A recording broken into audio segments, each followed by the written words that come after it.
आप देख रहे हैं इंस्पायरो इंडिया न्यूज नेटवर्क IINN 24। देखिए, जहाँ तक मुझे जिला कलेक्टर उदयपुर के पद पर कांग्रेस सरकार ने लगाया था और उसके बाद मैंने अच्छा काम किया, तो मैं ये कहना चाहूँगा कि ये हर अधिकारी की ड्यूटी है अपना अच्छा से अच्छा देना है, क्योंकि एक प्रशासनिक सेवा का अधिकारी लोक सेवक होता है और लोक सेवक होने के नाते उसको जनता के इशूज को समझना होता है, डेवलपमेंट वर्क्स को टेकअप करना होता है। तो इसमें कोई मैं नहीं समझता कि कोई एक विशेष कोई चीज़ है, क्योंकि हर IAS अफसर का दायित्व रहता है कि वो बेटर से बेटर काम करें। ठीक है, मेरी शुरू से एक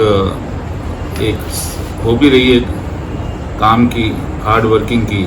मैंने पूरे करियर में ना केवल मतलब उदयपुर में, बल्कि जब से करियर प्रारंभ किया प्रशासनिक सेवा का, तब से ही मेरी 17-18 घंटे काम करने की एक हॉबी रही है और उस नाते मैंने अच्छा काम करने की कोशिश की डिस्ट्रिक्ट में, क्योंकि मैं समझता हूँ कि हार्ड वर्क करने से एक तो आपको काम पर पकड़ होती है, दूसरा लोगों से संपर्क बढ़ता है, फील्ड की बातें हम तक आती है, फीडबैक आता है और डायरेक्ट पब्लिक का टच रहता है।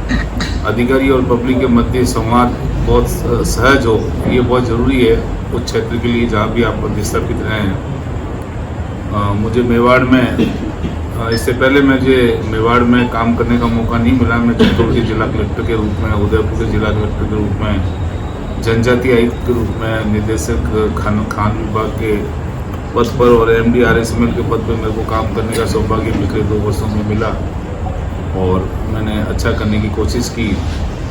मुझे इस बात की भी बेहद खुशी है, मैं अपना सौभाग्य मानता हूँ कि जिस पार्टी की विचारधारा से मैं बचपन से जुड़ा हुआ हूँ, उस पार्टी ने, अखिल भारतीय कांग्रेस कमेटी ने मुझे सांसद प्रत्याशी के रूप में योग्य मानते हुए कांग्रेस पार्टी से मुझे लोकसभा क्षेत्र उदयपुर का टिकट दिया है और हम अपने एरिया में फील्ड में प्रचार कर रहे हैं, जनसभाएं कर रहे हैं। मुझे उदयपुर की पब्लिक का बहुत रिस्पॉन्स मिल रहा है और मेरी एक सोच है, एक मेरा विज़न है कि यदि सांसद प्रत्याशी के रूप में मैं लोकसभा क्षेत्र उदयपुर से चुना जाता हूं, तो जिस प्रकार एक प्रशासनिक अधिकारी के रूप में प्रत्येक क्षेत्र में मैंने काम किया है और उसके अनुरूप मतलब मैं बेटर काम करूं और लोगों के इशूज को, समस्याओं का निराकरण करूं और एक योग्य प्रतिनिधि देश की संसद, देश की सबसे बड़ी पंचायत में पहुंचता है, तो नो डाउट उस क्षेत्र के डेवलपमेंट के काम हैं, उस क्षेत्र की आवाज़ को बुलंद करता है। क्योंकि पद तो कोई भी पॉलिटिकल पार्टी भर देती है, लेकिन अगर प्रतिनिधि उसका अगर काबिलियत नहीं है उसमें, तो वो क्षेत्र की जो प्रतिनिधित्व करने वाली बात में ज़्यादा दम नहीं रहता है। तो बीइंग एन IAS अफसर, मेरा जो प्रशासनिक अनुभव रहा है वो क्षेत्र के लिए काम आएगा और सभी वर्ग मुझे सपोर्ट कर रहे हैं।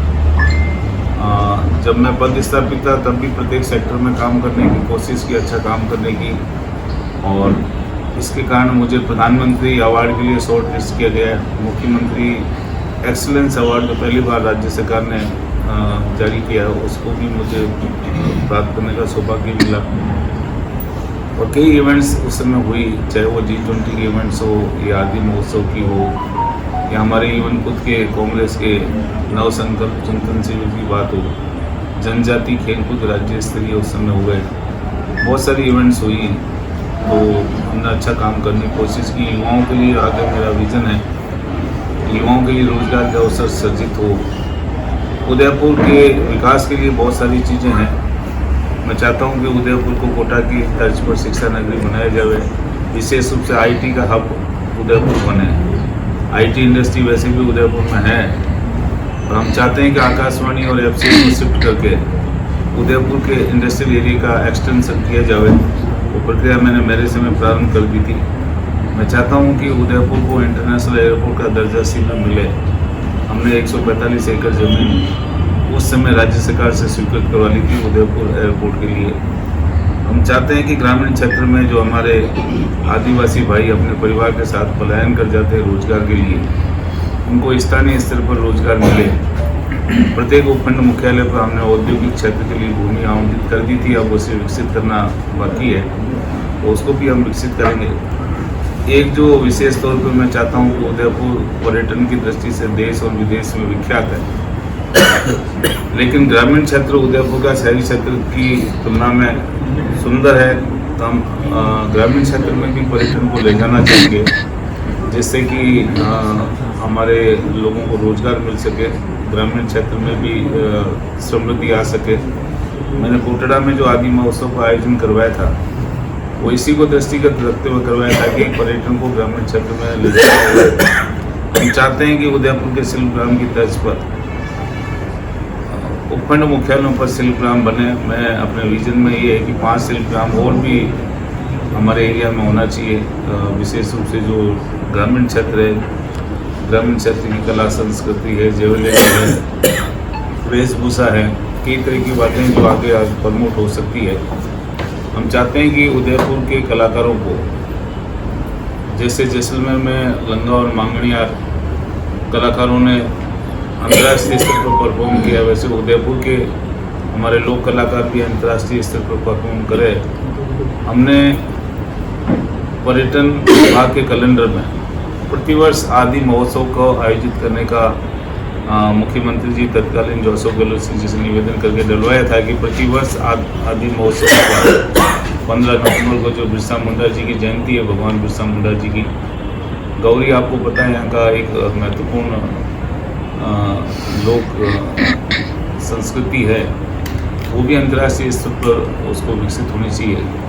इसी तरह से जो गणगौर महोत्सव है, गणगौर महोत्सव भी हम चाहते हैं कि फेस्टिवल होता है, पुष्कर का फेस्टिवल होता है, वैसा वो व्यापक अंदाज में वो फेस्टिवल आयोजित हो, क्योंकि अभी जो गणगौर फेस्टिवल है गणगौर घाट तक सीमित रहता है, तो उसको भी बड़े रूप में व्यापक रूप से आयोजित हो। स्पोर्ट्स आपको पता है कि हमारे जनजातीय क्षेत्र में कुछ तो पारंपरिक स्पोर्ट्स हैं, तो हम स्पोर्ट्स के लिए मैंने मेरे समय भी 400 खेल मैदानों के लिए भूमि आवंटित की थी और लगभग 100 करोड़ रुपए की राशि स्पोर्ट्स के लिए हमने स्वीकृत की थी। मेरे समय में इंडोर स्टेडियम जो 5 वर्षों से बंद पड़ा था खेल गांव में, उसका कार्य पूर्ण हुआ। हमने एस्ट्रोटर्फ 7-7 करोड़ के 2 एस्ट्रोटर्फ भी स्वीकृत करवाए थे। ब्लॉक मुख्यालय पर हमने बड़े स्पोर्ट्स के स्टेडियम भी स्वीकृत किए थे। बहुत सारे काम हमने स्पोर्ट्स में किए थे, और स्पोर्ट्स क्योंकि मैं भी एक स्पोर्ट्समैन हूँ, तो खेलों में मेरी रुचि है, खेलों का हम आगे बढ़ाना चाहते हैं। इसके साथ साथ ये भी चाहते हैं कि हमारे उदयपुर अंचल से प्रशासनिक सेवाओं में हमारे बच्चे निकले, इसके लिए हमको अच्छा माहौल तैयार करना है। और उच्च सेवाओं में कंपैरेटिवली हमारे एरिया से लोग कम निकल रहे हैं, बच्चे कम निकल रहे हैं, तो उनको भी हम आगे लाना चाहेंगे। बहुत सारी चीज़ें हैं ग्रामीण क्षेत्र में, लघु और कुटीर उद्योगों की बात है। हमारा पानी है वो कई बार कई एरियाज में बाहर बहकर जा रहा है, उसको भी हम रोकना चाहते हैं। एडवोकेट वेलफेयर फंड के लिए राशि स्वीकृत हुई थी, गेस्ट हाउसेज के लिए स्वीकृत हुई थी, और निकट भविष्य में जब हमने कोर्ट्स के लिए भी लैंड अलॉटमेंट की थी बलीचा में,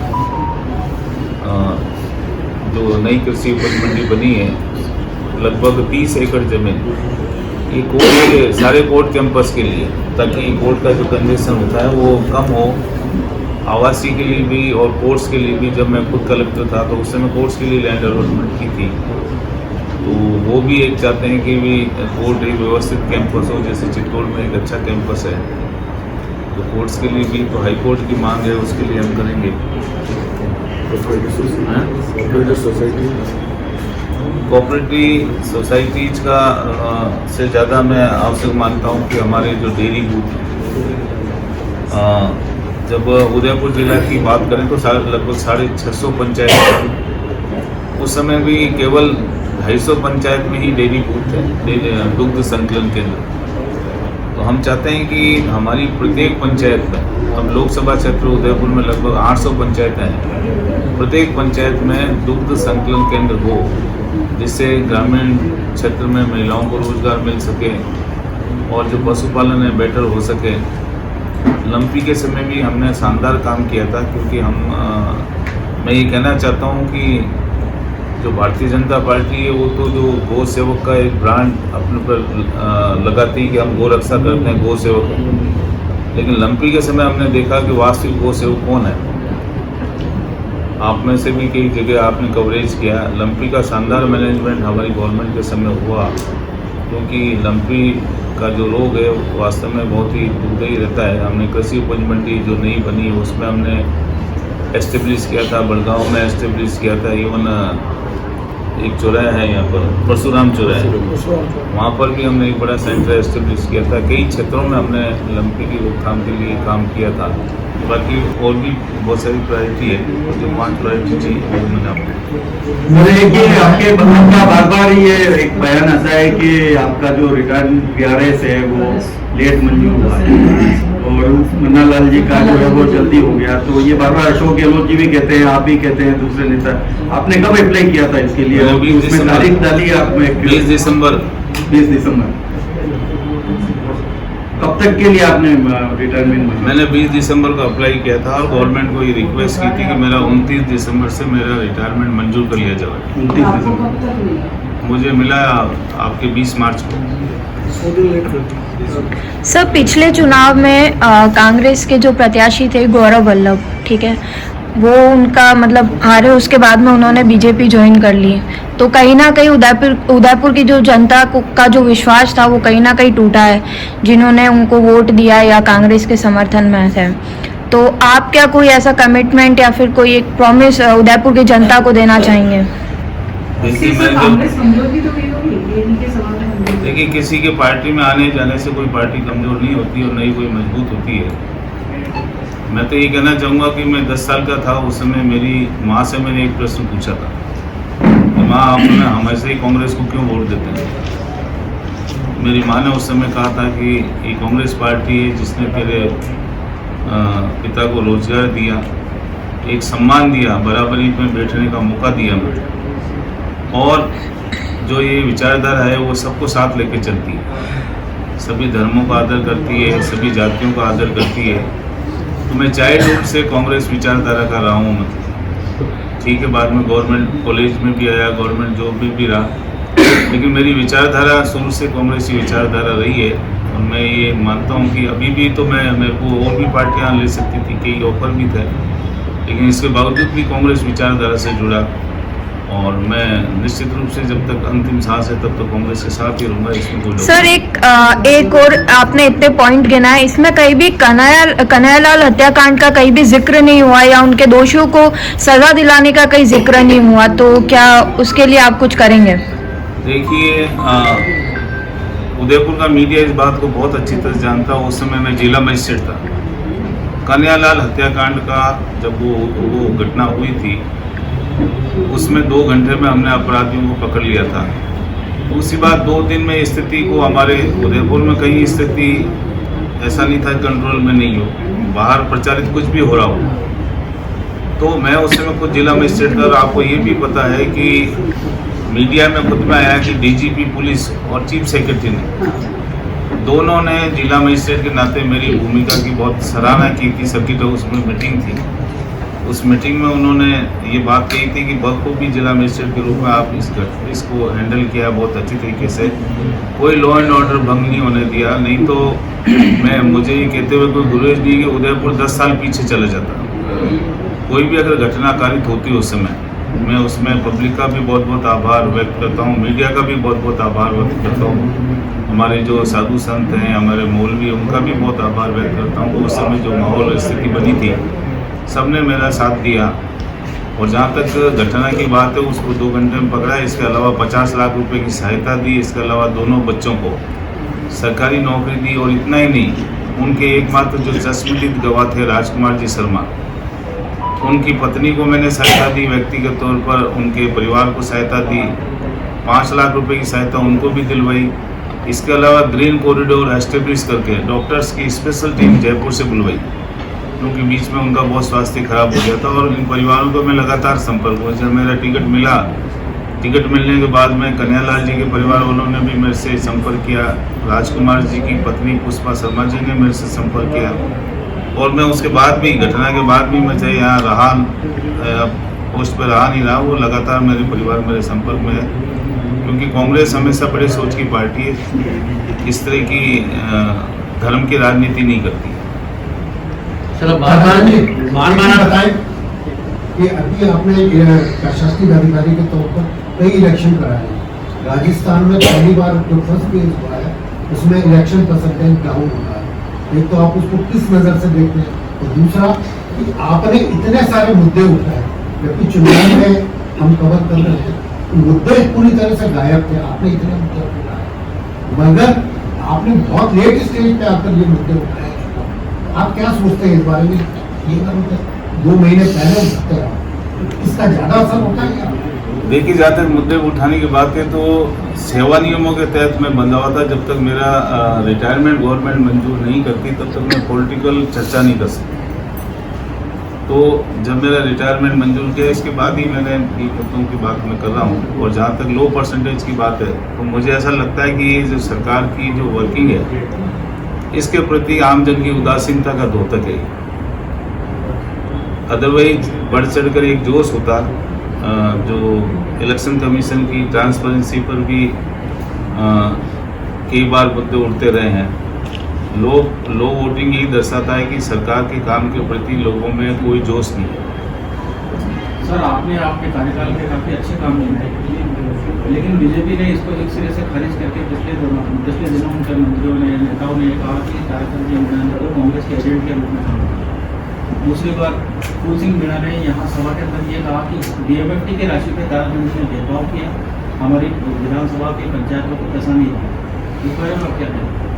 देखिए, सबसे पहले तो ये कह रहा हूँ कि भी जो कलेक्टर के रूप में अगर मेरी कांग्रेस गवर्नमेंट के समय अच्छा काम किया, एक स्टाइल होती है अधिकारी की, वर्किंग स्टाइल होती है। सरकारें चाहे बीजेपी की हो चाहे कांग्रेस की हो, जो वर्किंग स्टाइल हो अधिकारी की वो गवर्नमेंट से कोई फर्क नहीं पड़ता। आज मैंने कांग्रेस के राज में बेटर काम किया 17-18 घंटे, ये बीजेपी के समय भी यही वर्किंग थी हमारी। तो ऐसा नहीं है, जो ऑफिसर की जो वर्किंग स्टाइल होती है वो हमेशा रहती है। मतलब कोई कांग्रेस बीजेपी का इशू नहीं होता इसमें। और सरकार की योजनाओं को ग्राउंड पर पहुंचाने के लिए अगर वो मेरे को कहते हैं कि मैं कांग्रेस का कार्यकर्ता था तो मुझे कोई उसमें गुरेज नहीं है। गवर्नमेंट की नीति पब्लिक के वेलफेयर के लिए होती है और इसको मैंने रात दिन एक करके मतलब ग्राउंड पर इम्प्लीमेंट किया है। और उस पर अगर ये कहते हैं कि भी ये कांग्रेस के कार्यकर्ता थे तो उसमें मुझे कोई गुरेज नहीं, वो कहें भले। दूसरा पॉइंट DMFT का तो आंकड़े बता दें। मैं ये कह सकता हूँ कि मैंने अपने कलेक्टर रहते हुए या अन्य पदों पर रहते हुए कभी बीजेपी कांग्रेस में कभी कोई भेदभाव नहीं किया।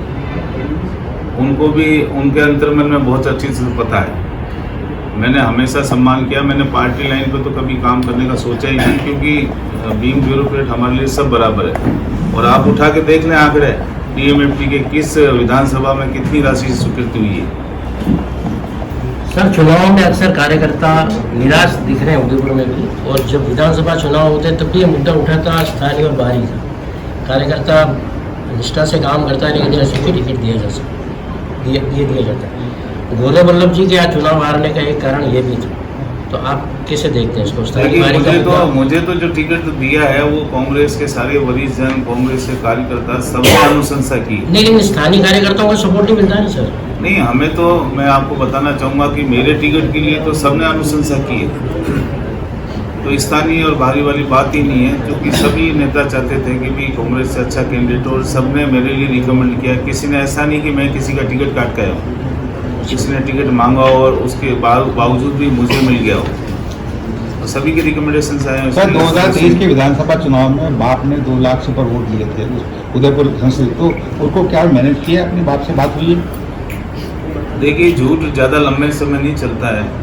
जो मतलब भारतीय जनता पार्टी या बाप पार्टी जो सपने दिखाकर सत्ता में आते हैं, मतलब वो लंबे नहीं चलते। बाप पार्टी का आपने बात की, बाप पार्टी ने युवाओं को सपने दिखाए, बिना कंपटीशन नौकरियां मिल जाएगी।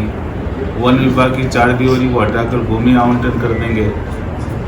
चावल माइंस और हिंदुस्तान जिंक जैसी इंडस्ट्री में बाहर के लेबर को सबको भगाकर और स्थानीय लेबर्स को हम एंगेज कर देंगे। इस तरह के जो दिवा सपने जो बताते हैं वो लंबे नहीं चलते हैं, ये समझ चुके हैं।